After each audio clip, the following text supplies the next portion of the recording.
میں آپ کی خدمت میں پیش کرتا ہوں. نظم کا عنوان ہے کون بتائے. مائیں کیوں مر جاتی ہیں، مائیں کیوں مر جاتی ہیں، شفقت رحمت برکت والے پیار کے گھر میں سکھ آنگن میں. چاہت سے مہکے گلشن میں پتجھڑ کیوں بھر جاتی ہیں، مائیں کیوں مر جاتی ہیں. مائیں کیوں مر جاتی ہیں جن کو ہنسنا سکھلاتی ہیں، جن کے لیے وہ دکھ کے جلتے سورج آگے برکت جیسا بن جاتی. مائیں کیوں مر جاتی ہیں جن کو ہنسنا سکھلاتی ہیں، جن کے لیے وہ دکھ کے جلتے سورج آگے برکت جیسا بن جاتی ہیں، جن کے رستے کے کانٹوں کو دامن میں بھر لاتی ہیں، جن کی خاطر قسمت کے بے مہر فلک سے خوشیاں چھین کے لے آتی ہیں، جن کی خاطر قسمت کے بے مہر فلک سے خوشیاں چھین کے لے آتی ہیں. ان آنکھوں کو، ان ہونٹوں کو، ان لمحوں کو سونا کیوں کر جاتی ہیں. کس سے پوچھیں کون بتائے، راز یہ قدرت کا سمجھائے، مائیں کیوں مر جاتی ہیں.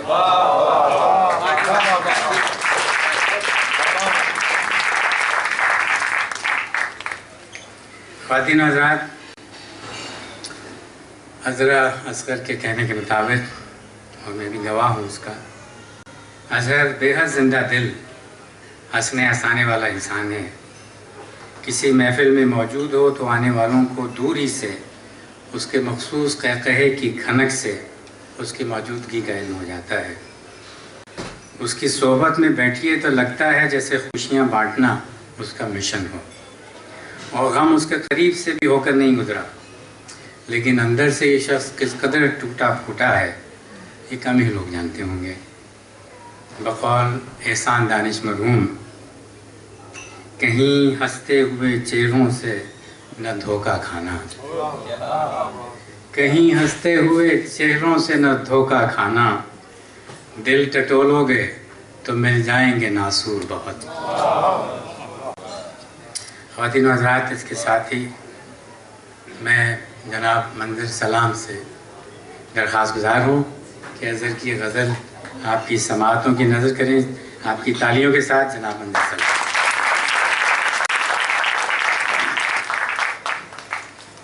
سلام. منظر صاحب ترنم سے ہو جائے. جو چاہیں بھی تو دم بھرتا نہیں، جو چاہیں بھی تو دم بھرتا نہیں، سمندر دوستی کرتا نہیں. میں لہروں سے لپٹ کر سو تو جاؤں، میں لہروں سے لپٹ کر سو تو جاؤں، میرے اندر کا ڈر مرتا نہیں ہے. ہمیشہ عشق میں ناکام ٹھہرے، ہمیشہ عشق میں ناکام ٹھہرے،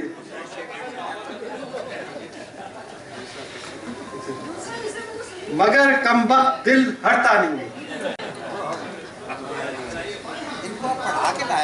تیاری نہیں کر کے آئے ہو. ہمیشہ عشق میں ناکام ٹھہرے مگر کمبخت دل ہٹتا نہیں.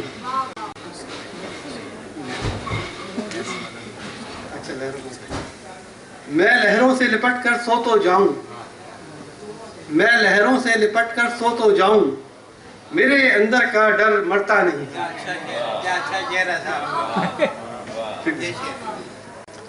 وہ آنکھوں سے سناتا ہے کہانی، وہ آنکھوں سے سناتا ہے کہانی، بڑی محفل میں بھی ڈرتا نہیں.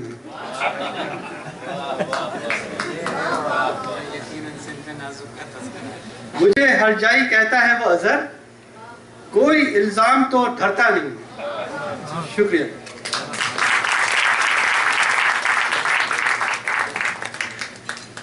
بہت شکریہ. خواتین و حضرات، جناب عابد حسن منٹو یا غزالی صاحب کی تحقیق کے مطابق منٹو، دونوں درست ہیں. اصل میں تو لفظ منٹو ہی ہے لیکن منٹو عام ہو گیا ہے. اظہر جاوید کی شخصیت میں اجنبیت نہیں تھی. وہ دوستوں کا دوست تو تھا ہی، اس پر اس میں ایک خاص قسم کی گرمجوشی تھی جو وہ ہر ملنے والے کو بے دریغ بانٹتا تھا۔ باغبان اسٹریٹ پر تخلیق کے دفتر کئی مرتبہ جانے کا اتفاق ہوا، کبھی تسنیم منٹو کا افسانہ پہنچانے اور کبھی اظہر جاوید کی شام کی دعوت طعام میں شمولیت کے لیے۔ اظہر کے لکھنے پڑھنے والے دوستوں بریکٹ میں خاص طور پہ خواتین کا باہم مل بیٹھنے کا بہانہ، گفتگو ادبی ہو یا غیر ادبی، کھانا ساتھ ساتھ چلتا تھا۔ نئے لکھنے والوں کو متعارف کروانا اور ان کے تخلیقی کاموں کو سراہنا، یہ اظہر جاوید کا طرز ادارت تھا۔ مسائل ادب ہوں یا مسائل زمانہ، اظہر جاوید نے ان کے بارے میں ہمیشہ ہوش مندانہ اصول اور ترقی پسندانہ موقف اختیار کیا۔ وہ ادب و فن اور تہذیب و ثقافت کو پورے سیاق و سباق میں دیکھتا تھا اور انسان اور انسانیت کی حرمت کے تصورات کی بنیاد پر سماجی زندگی کو جانچتا تھا۔ خواتین و حضرات، اظہر اور تخلیق کا دفتر ایک تربیت گاہ تھی اور ایک تعلیمی ادارہ تھا جہاں بڑے بڑے لوگ مستقلاً جا کے بیٹھا کرتے تھے اور وہاں سے لوگ بہت کچھ سیکھتے تھے۔ پرانے زمانے میں بہت پرانی بات نہیں کر رہا ہوں، لیکن جگر مراد آبادی تک کے زمانے کی بات کر سکتا ہوں کہ یہ بزرگ جو تھے، یہ ادیب اور شعراء اس زمانے کے، یہ نئی نسل کو سکھانے میں بہت شوق رکھتے تھے ان کاموں کا، اور طلباء کو ہمیشہ دوسرے تمام لوگوں پہ فوقیت دیا کرتے تھے۔ اس بات کا گواہ میں ذاتی طور پہ فیض صاحب کے سلسلے میں بھی ہوں۔ آج کل کا سلسلہ ذرا مختلف ہے، اور میرا خیال ہے کہ اظہر جاوید اس سلسلے کی آخری کڑی تھے جہاں پہ بیٹھ کے لوگ سیکھا کرتے تھے، اور آج وہ لوگ جنہیں اظہر جاوید نے تخلیق میں جگہ دی، 42 سال یہ ادبی رسالہ انہوں نے نکالا کسی کی مدد کے بغیر۔ ادبی رسالہ نکالنا خودکشی کے مترادف ہے پاکستان میں اور کہیں پہ بھی۔ وہاں پہ یہ 42 سال تک یہ رسالہ نکالا، اور 42 سال میں سینکڑوں، ممکن ہے ہزاروں لوگوں کو اس میں جگہ دی، اور آج وہ لوگ بڑے بڑے ادیب، شعراء اور لکھنے والے ہیں۔ انہیں دنیا جانتی ہے، اظہر جاوید کو کوئی نہیں جانتا۔